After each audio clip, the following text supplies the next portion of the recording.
Gandang umaga sa bawat isa. Sa ngayon ay pagpapatuloy natin ang pag-aaral natin sa aklat ng Genesis. We're going to look at Toledot number 2, pangalawang Toledot, part 1. No? Kasi tatlong chapter ang cover nitong pangalawang Toledot na ito. Na kung saan is an account of Adam. No? Pero bago tayo tuloy ang pumunta doon sa buong chapter, siguro may ilang observation lang tayong titignan. No? Ang unang observation natin ay yung chapter division na kung saan supposed to be yung Genesis 2, 1 to 3 ay kasama doon sa chapter 1 dahil sa mas tugma ito doon sa chapter na yon.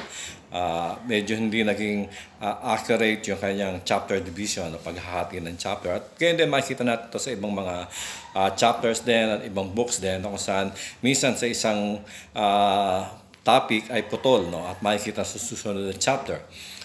Pero beneficial itong chapter divisions na ito kasi bagaman it was added only siguro mga ilang decades o century itong paglagay ng chapter divisions, naging malaking tulong ito dahil mas madaling hanapin yung mga verses. No?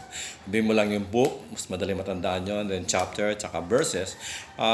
Dahil doon ay naging madali para sa atin ang paghahanap at pag-support bilang reference sa mga iba't ibang mga bagay na pinag-aaralan natin. No? So ito yung unang observation natin. Naniniwala ako na dapat nasa chapter 1 and verse 1 to 3 nito yung chapter 2. Ang pangalawa ay tungkol doon sa sinasabi ng modern critical scholars na kung saan ay dalawang version ng creation account ito, no? Yung chapter 1 at saka chapter 2. Na kung saan both ay sinulat ng magkaibang author after ng several hundred years, several mga centuries, no? Na kung saan ay hindi si Moses mismo ang sumulat nito, no? Pag-aralan na natin ito ay mga documents o clay tablets na kung saan ay binigay kay Moses at inedit niya at pinorm at inorganize niya. Siya editor nitong no? Itong buong book ng Genesis na pag-aralan na natin yan, no? Naniniwala sila magkaibang version ito dahil sa ang chapter 1 ay nagsimula sa pag-create ng mga bagay na matatakwan sa mundo natin, yung physical universe, at huli ang tao. No? Pero sa chapter 2, makikita natin mukhang nauna yung pag-create sa tao bago pa yung mga ibang bagay na kinreate ng ating Panginoon. Now, sabi nila, complete ito. No? Magkaibang version ito, magkaibang creation account ito. At ito ay sinasabi nila ayon sa niniwala o pagbibigay linaw ni Julius Wellhausen sa kanyang documentary hypothesis. No? Pero actually, kung titingnan natin, yung chapter 2, sa aking pananaw, at sa pananaw ng mga evangelical scholars, yung chapter 2 ay detailed account ng pag-create kay Adam. Huli siya doon sa nakaraan, may mga ilang bagay na sinabi sa kanya tungkol sa kanya. He was created in the image of God and he was to have to dominion over all creations. No? Pero dito, sa chapter 2, binigyan ito ng mas maraming explanasyon o detailed account ni Adan kung ano ang naranasan niya doon sa Eden. Yung chapter 1, naniniwala tayo na either si God na sumulat ito sa clay tablet at binigay kay Adam, o kaya ay dinictate ito o sinabi ito ng Panginoon kay Adam at sinulat siya naman ang nagsulat. No? Ito ang ating stand dito sa bagay na ito. No? Pero kung tutusin, makikita natin detailed account ito ng paglalang kay Adan. At walang ibang makapagsasabi doon kundi siya lamang sapagat siya lamang nakaranas nito, no? Ng bagay na ito. So ito yung pangalawang observation natin. Detailed account ito yung chapter 2 ng pag-create sa tao. Hindi siya huli, hindi siya una, huli siya, pero binigyan niya ng mas maraming detalye ito. No? Pangatlo ay yung tungkol sa nauna nga siya, di ba? Sabi dyan. Pero actually, yung unang ginawa ng Panginoon sa Genesis chapter 1 ay nagawa na sa Garden of Eden. Kaya nung i-create siya ni God, makikita natin, nilagay siya sa Garden of Eden. So, gawa na yung Garden of Eden. Pero yung buong mundo ay hindi pa. Dahil sa they were to reproduce themselves at kakalatan nila ang buong mundo. Kung ang tao lalabas sa Garden of Eden at gagawin niya rin Garden of Eden yung ibang mga lugar na pupuntahan nila. Yun ang plano ng Panginoon. Meron siyang model, yung Garden of Eden, doon nilagay ang tao. At kung magre-reproduce ang tao, kakalatan niya ang buong mundo at gagawin din nila na Garden of Eden, yung mga lugar na pupuntahan nila. Kinreate si Adam na huli. At sapagkat i-create siya, nilagay siya sa Garden of Eden na nakahanda na para sa kanya. So yung Genesis 1 refers to Garden of Eden at ang tao ay nilagay doon after ma-create siya. Pero hindi ang buong mundo, hindi pa ganoong kaganda ang buong mundo at that time sapagkat they were to make it like a Garden of Eden as time goes on, habang dumadami ang tao, nagre-reproduce at kinakalatan nila ang buong mundo. So ito yung mga ilang observation natin na makakita natin dito sa mga bagay na kung saan ay tinutuliksa ng ibang mga Bible scholars, critical Bible scholars. No? Ito yung mga tao na hindi sila naniniwala sa Bible. Ito yung mga scholars na hindi sila may sarili silang paliwanag. Sabi nila, alamat lang ang Genesis at even ito. So pinibigyan natin ng paliwanag na ito ay magkarugtong. Hindi sa hiwalay, kundi magkarugtong. Yung Genesis chapter 2 is a series, karugtong ng Genesis chapter 1. Adam gave a detailed account of how he was created ng ating Panginoon. Siguro, dapat natin consider kung meron namang kakayahan si Adan na sumulat at that time. No? Of course, naniniwala ako na meron ng kakayahan sumulat si Adan at that time. Dahil sa he was created na isang perfect being, mature being, at binigyan siya ng intelligence ng ating Panginoon. Binigyan siya ng lahat ng bagay na kailangan niya sa pagkakataong yon, sa pangangatawan, sa kaisipan, sa emosyon, at lahat ng bagay to be a well-rounded person. No? At kakaya niya sumulat. No? Bagaman ang kanyang medium ay yung mga clay tablets, at ito ang ginagamit ng marami ng time na yon. So, sinusulat niya ito sa clay tablets. No? At nagawa na isulat ito sapagkat tinuruan siya ng ating Panginoon. Binigyan siya ng kakayahan at sinabi sa kanya kung ano ang mga isusulat niya. So, naniniwala ako si Adan ang sumulat nito. No? At ibang mga evangelical scholars.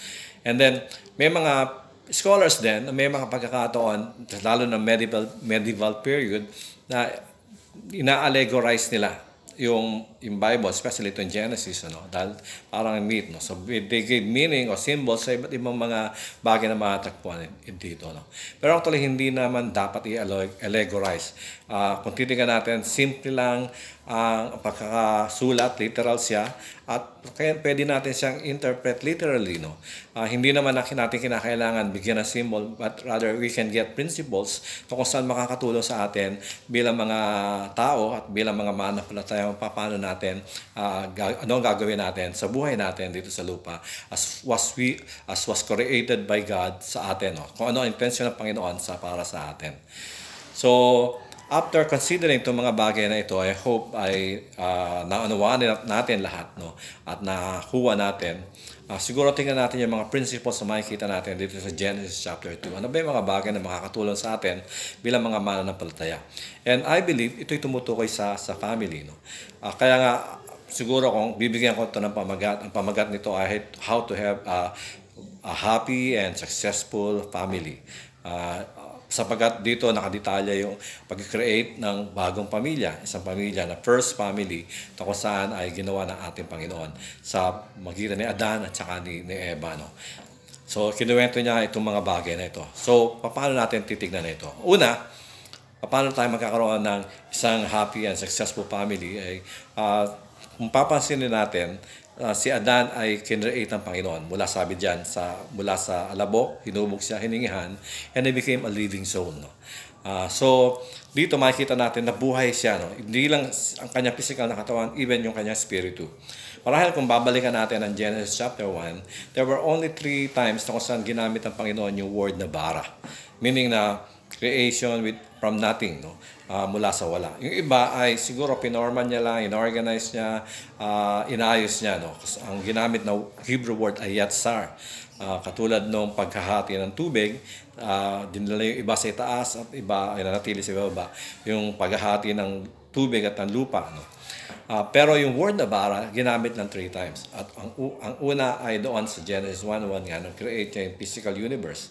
So dito makikita natin, God created the physical aspect of creation. Ang unang bagay na created God, yung physical aspect ng creation. And after creating yung physical aspect, makikita naman natin yan, nung create niya yung mga living things. Ginamit doon yung word na bara. At sinabi at makikita natin na nagkaroon ng buhay yung mga halaman, mga ibon, mga isda at mga hayop sa lupa, di ba? So ito ang siyang biological aspect, no, ng creation. Dito sa Genesis chapter 2, makikita naman natin yung spiritual aspect ng creation. Kasi tayo lang tao ang binigyan ng Panginoon ng Espiritu na kakayahan makipag-communicate sa Kanya. He became a living soul, sabi diyan. So we were created by God na magkaroon ng connection sa Kanya, to have fellowship with Him. At ito ang purpose ng Panginoon sa atin, why we were created, no? Na tayo magkaroon ng komunikasyon at fellowship sa Kanya, sapagkat tayo ay mahalaga at special sa Panginoon, sabi nga natin before, no? And He became a living soul. So para magkaroon ng isang happy and successful family, mahalaga yung lalaki, siyang nangunguna sa pamilya, no? At siya ang unang dapat na magkaroon ng connection sa ating Panginoon. Siya ang unang dapat magkaroon ng personal relationship sa ating Panginoon. At sa gayon, makita natin na magiging yung buong pamilya ay madadala niya sa Panginoon. Especially kapag maliliit pa ang mga bata at nagsisimula sila. Mahalaga ito'y na-instill ng father, ng ama, doon sa kanyang mga anak ang spiritual aspect ng buhay nila. Na dapat ay sila'y connected sa ating Panginoon. So, it comes first sa sarili niya. Ang isang lalaki, ang isang father, dapat siya unang nagkaroon ng personal relationship sa ating Panginoon. So, everything comes into place kapag ang father ay merong personal relationship sa ating Panginoon. Mahalaga ito for a successful and happy family, no? Sabi nga, a family that prays together stays together. So, kaya mahalaga ito na merong koneksyon ang tatay at susunod ang nanay at then ang mga anak sa kapagkakaroon ng personal connection o relationship sa ating Panginoon Diyos, no? So ito yung unang mahalagang aspeto ng isang masaya at magandang tagumpay na pamilya, na mayroong personal relationship ang buong pamilya sa ating Panginoon sa pangunguna ng lalaki o ng tatay. So ito yung una. Pangalawa, makikita naman natin dyan, nung create ng tao, nilagay siya sa hardin. Siyang nag-alaga nito.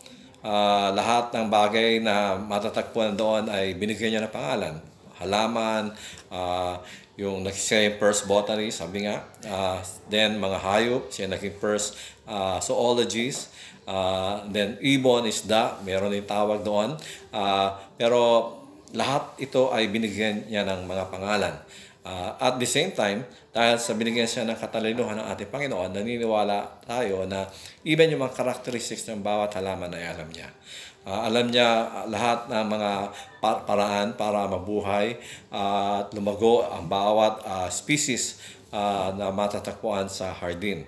Ibon man siya, halaman man siya, hayop man siya, or ibon man siya, o isda man siya. Whatever man, makita natin na nagwo-work ang lalaki, nagwo-work ang tatay. Nagwo-work siya dahil sa nais na bigyan ng magandang kinabukasan ng kanyang pamilya. He provides for his family. Kaya mahalaga na handa ng isang lalaki ang kanyang sarili na mapoprovide niya ang kanyang pamilya before he enters any relationship sa isang babae, no? Sa isang partner niya. So, makikita natin din dito, hindi lang basta sa pag-provide, but even yung self-worth.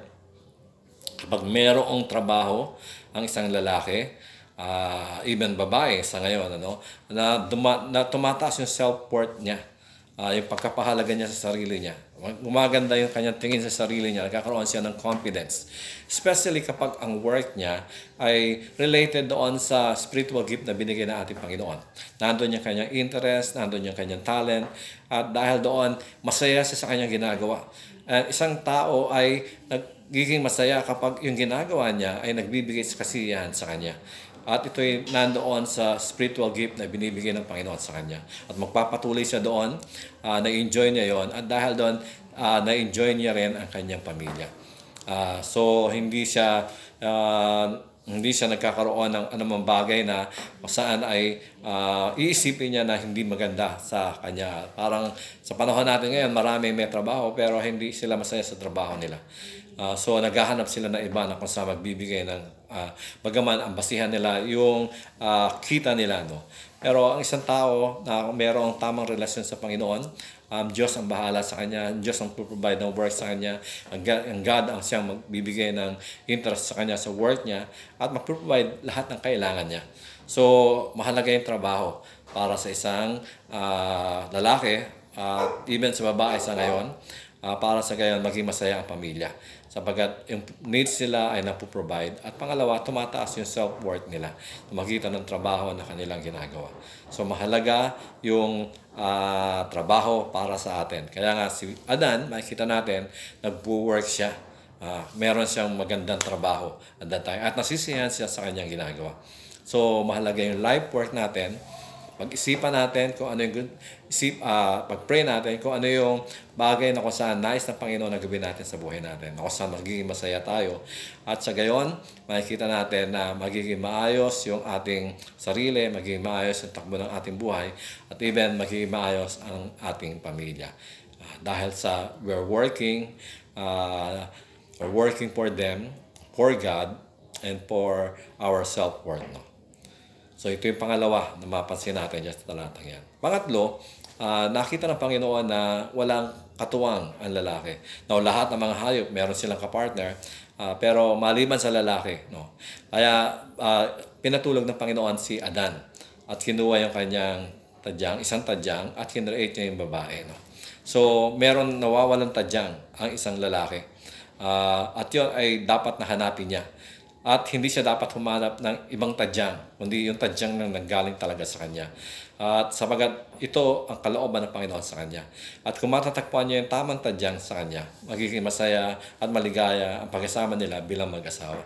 Meaning na we have to ask for the will of God kung sino yung tamang babae sa atin. Hindi natin dapat basta gamitin lang yung ating emotion. Dapat ipag-pray natin mabuti, isipin natin mabuti, mga bagay na kung dapat nating bigyan ng pansin. Yung babae na kung saan magiging katuwang natin sa buhay natin, ay para sa gayon may iwasan natin ng conflict. Dapat parehas kayo ng goal, dapat parehas kayo ng interest, dapat parehas kayo ng nais nyo maging masaya ang inyong pamilya. Upang sa gayon, you will work together towards it. No? Magkasama kayo nag-work para doon. Kasi kapag magkaiba kayo ng pananaw, ikaw pupunta rito, siya pupunta doon, magkakahiwalay kayo. At hindi magiging maganda pagkasama nyo kung iba yung mga personal interest nyo. No? Mahalaga na ang mag-asawa ay parating magkasama.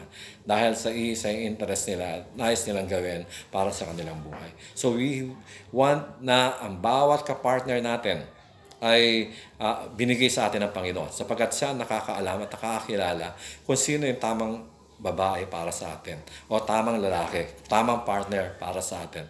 Sabi nga, behind every man's success is a woman, and behind every woman's success is a man. Now, bagaman masasabi natin magkaiba yung kanilang mundo. Ibig sabihin, minsan magkaiba yung kanilang interest. Yung gusto ng lalaki ay ayaw ng babae. Yung gusto ng babae ayaw ng lalaki. So, minsan nagkakaroon ng conflict. No? Pero hanggat magagawa natin, maiwasan yung conflict, magiging mas masaya ang pamilya natin. Kung magkakaroon tayo ng agreement, kung saan magkakasundo tayo sa gitna, o whatever man, solusyon na nais ninyong pwedeng gawin upang sa gayon maging maganda ang takbo ng inyong pamilya, ay pag-usapan ninyo. No? Makukuha natin yan sa pag-uusap, di ba? So, mahalaga na parati nag-uusap ang dalawa, ang mag-asawa. At they will work together para maging masaya ang kanilang pamilya.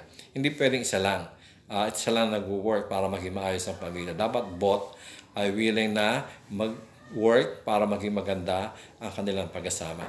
Sapagkat ang isang masayang pamilya ay masaya parati yan, di ba? Kaya nga tinawag na masaya, masaya parati yan, no? So, dapat we will look for the person na kung saan ibibigay ng Panginoon sa atin. Sapagkat siya yung magbibigay kasiyahan sa buhay natin. Maliban na ito ibigay ng Panginoon, kasi kung titigan natin, as I look at it, parating complementary yung bawat isa. Hindi naman kinakailangan mag-away, kundi whatever man kayang gawin ng isang lalaki, hindi kayang gawin ng babae. So, magiging supportive siya doon. No? If-feel niya, pupunuin niya yung kakulangan ng babae. At ganoon din, mayroong mga bagay na kayang gawin ng babae, hindi kayang gawin ng lalaki. So, pupunuan niya yung kakulangan ng lalaki doon sa area na yon, sa bagay na yon. So, nagkakatulungan silang dalawa upang sa ganyan maging maayos ang kanilang pag-asama.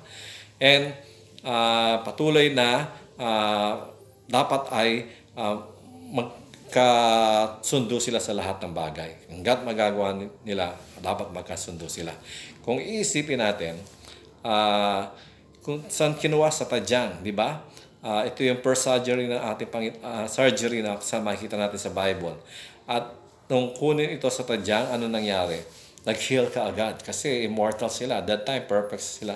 Mabilis siguro, minutes lang, nag-heal ka agad yung yung kanyang tadyang. Nawala. Either na ito ay hindi po agad ng Panginoon o inalaw ng Panginoon yung natural process na kung saan itong pag-heal. At dahil sa malakas pa yung genes sila, they were perfect. Mabilis ang pag-heal nito at nakapag-work sila together kaagad. No? At the same time, kung titignan natin, kinuha siya sa tadyang. Meaning na dapat equal sila. Hindi kinuha yung babae sa ulo, na kung saan ay tatapak-tapakan niya lang ang lalaki. Hindi kinuha sa paa, na kung saan ang lalaki naman ang tatapak sa babae at magiging head, parang dictator. But kinuha siya sa tadyang, meaning that they were co-equal. Bagaman sa posisyon, mas mataas ang lalaki dahil siya yung leader, siya yung head ng family. So dapat pangunahan niya ang kanyang pamilya sa lahat ng aspeto, sa physical man at lalo-lalo sa spiritual. Siya ang dapat nangunguna para sa gayon magiging maayos ang takbo ng pamilya. So, co-equal sila. No? Pero kano man ang kayang gawin ng isa, hindi kayang gawin ng isa, pupunuan ng isa. Para sa gayon magiging maganda ang kanilang relasyon at magiging maayos ang takbo ng kanilang pamilya. So, ito yung pangatlo. No? Ang pang-apat ay after na silang ikasal. Sino man nakasal sa kanila? Of course, ang God, di ba? Kaya mapalad silang dalawa sapagat ang Panginoon mismo ang nagkasal sa kanila. Kaya mapalad din sila dahil wala silang biyanan. They were the first man and woman at that time. So wala silang biyanan, wala magdidikta sa kanila, wala makikialam sa kanila, at masaya-masaya sila. No? So, ang Panginoon ang siyang kanilang naging first minister na siya nagkasal sa kanila. No? At dahil sa Panginoon ang nagkasal sa kanila, sabi ng Panginoon, ano mo pinagsama ay hindi dapat paghiwalayan.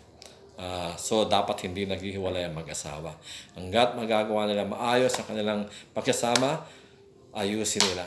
At walang dapat na maghiwalay. Dapat nakapokus din ang bawat isa sa isa lang, sa kanyang kapartner lang. At hindi dapat titingin sa ibang kapartner na pwedeng maging kapartner.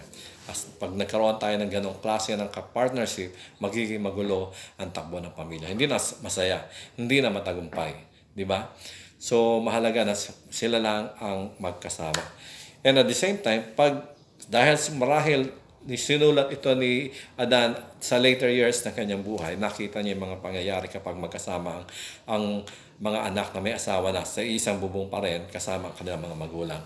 So, kinasabi ng talata, dahil isa na lang sila, dapat na iiwanan ng lalaki ang kanyang pamilya at sila magtatayo ng sarili nilang pamilya.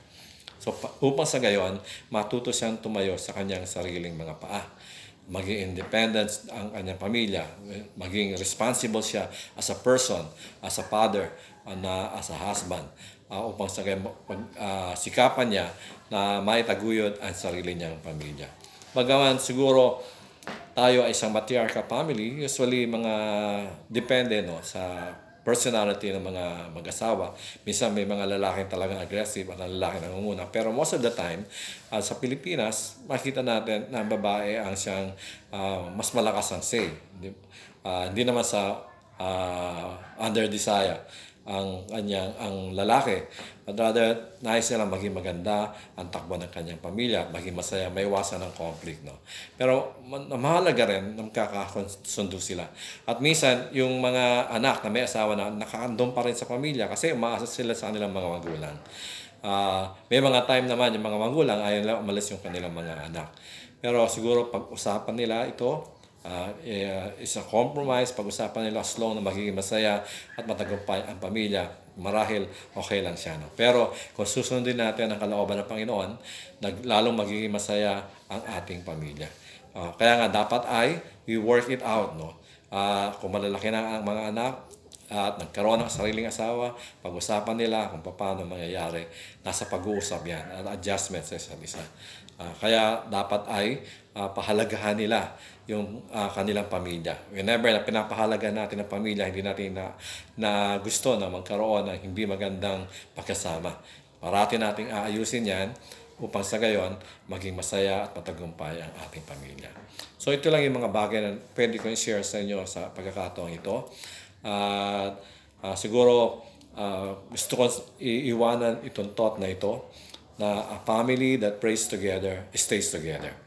So alam na natin lahat yan, no? At madalas natin kinokot yan when it comes sa pag-uusap tungkol sa pamilya. A family that prays together stays together. Mahalaga na meron tayong koneksyon sa Panginoon. Hindi lang yung isang tatay, hindi lang yung nanay, even buong anak. No? Ang lahat ng mga anak, buong pamilya, magkaroon ng koneksyon sa ating Panginoon. Pero gusto kong dagdagan yun. Sabi nga ay a family that prays together stays together. And a family that stays together works together. Nagtutulungan sila sa isa't isa. Nagsusuportahan sila sa isa't isa. And a family that works together is a happy family. Kapag nag-work kayo together, nagugustuhan nyo yung pagkatrabaho nyo, pagsusuportahan nyo, nagkakaroon kayo ng bonding, nagiging masaya kayo. So ito yung aim natin, maging masaya ang pamilya natin. At kapag happy ang ating family, a happy family is an ideal family. Nagiging ideal family tayo, model family tayo sa paligid natin. Nakikita tayo na iba dahil doon nagiging model tayo sa kanila. No? Na masaya at maganda ang pagkasama natin as a family. No? And a family, an ideal family, experience success altogether. Kaya nagiging matagumpay ang pamilya dahil sa mga bagay na ginawa nila beforehand. No? So kung ulitin ko itong iiwanan ko ng mga salita na ito, a family that prays together stays together. A family that stays together works together. A family that works together is a happy family. And a happy family is an ideal family. An ideal family experience success all together. Maging ganito ang ating pamilya. Nagpe-pray, nagwo-work together, nagpe-pray together, nagwo-stay together, nagwo-work together, nagiging happy together, nagiging ideal together, at dahil doon, we experience success all together. Kaya maraming salamat kung ang ating pamilya ay patuloy po na magiging masaya at matagumpay sa tulong ng ating Panginoon. At nawa ay matakbuhan natin ang pamilya natin sa ganitong paraan. Magandang umaga muli sa inyo lahat at nawa patuloy tayong pagpalain ng ating Panginoon, tayo individually at yung ating pamilya. God bless you all.